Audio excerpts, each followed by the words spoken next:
आज चाहिँ हाम्रो धन्यवाद कार्यक्रम सञ्चालन विद्यालयका शिक्षक विकल्प अधिकारी यस कार्यक्रममा सभापतिज्यू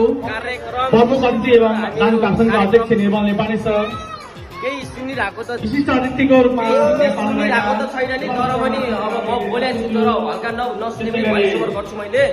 र खासै केही सुनिरहेको छैन अनि भनेपछि मोडल स्पोर्टिङ बाल साहित्य समाजका अध्यक्ष हाम्रो कार्यक्रम सुरु भइरहेको त्यसै गरी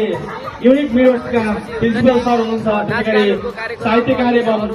सर्जक डाक्टर लोकराज प्राज्ञ हुनुहुन्छ साथै अब त्यसै गरी अरू हाम्रो कार्यक्रमहरू पनि बाँकी छन् हैन नागरिक वाणिज्य संघका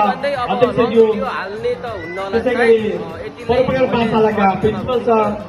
अनि त्यसपछि लगायतका अतिथिज्यूहरू त्यसै गरी त्यसपछि म यता अलिकति टिचरलाई सबै नारायणपुर होइन इलाका प्रहरी कार्यालय डाँडाका इन्चार्जज्यू लगायत यहाँ उपस्थित हुनुभएका सम्पूर्ण अभिभावक एवं विद्यार्थी सम्पूर्ण शिक्षक मित्रहरू लगायत सम्पूर्णमा म एकपटक हार्दिक धन्यवाद सहित स्वागत गर्न चाहन्छु।